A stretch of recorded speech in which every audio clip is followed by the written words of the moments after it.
All right, if you've just joined us, you're watching Newslink on DSTV channel 403. Now, Mineral Resources Minister Gwede Mantashe is releasing the 2022 Mine Health and Safety Report today. The South African mines seem to be getting safer. The number of mining deaths, injuries and diseases are on the decline. Once the biggest contributors to deaths in the sector, fall-off ground accidents have dropped to just 4%. Overall fatalities decreased by 14%. The report provides an overview of the mining industry in terms of fatalities, injuries, as well as occupational diseases.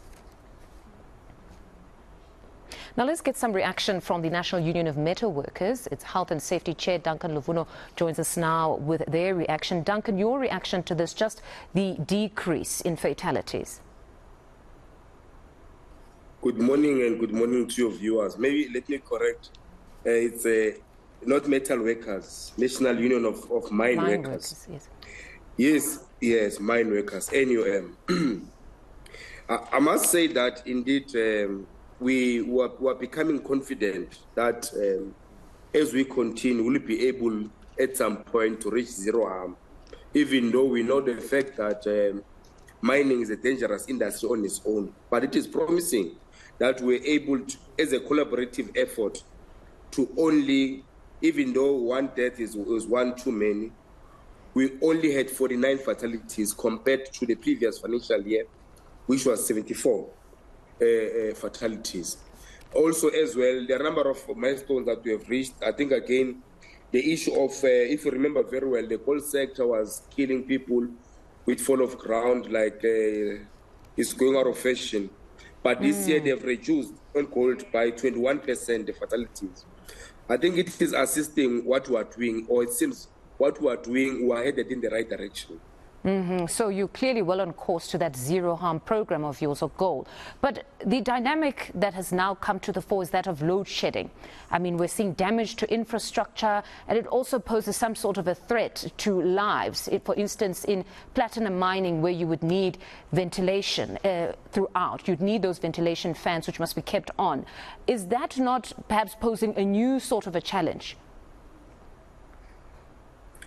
I think naturally it does pose a threat, but in mitigating these times that ESCOM are giving out, if they can make the point that they give it promptly and perpetually, we'll be able to avoid such incidents.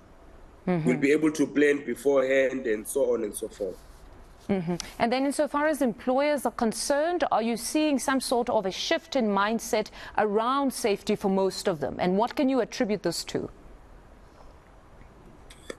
I think, as I've said, I can attribute to this milestone that we have reached to tripartitism, because ourselves, the MRE and some mining houses were able to work together, even visit the mines underground, visible field leadership, talk to employees.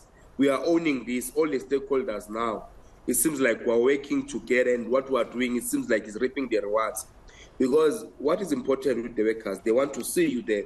They want to see you underground so that we can be able to have an ear, to listen to them, go where they are and see the conditions that they're working in. And if you are saying that we'll come back on this particular date, these things will be sorted, you must come. And I think it gives them confidence in a way. However, we're still not happy with, as I've said, with these 49 fatalities, because in simpler terms, in these 49 fatalities, according to myself, some they could have been avoided, some fatalities. Not all 49 of them. And I'm saying that it translates to 49 breadwinners that have been taken from their families. So we're saying that maybe equally we must increase, we must make it very expensive if someone dies, so that we can even go to zero harm. Because some of they could have been avoided. Some of them, they could have been avoided. Yes, others, they could not have been avoided. But others, in this 49, they could have been avoided. So we're thinking that we must make them very expensive.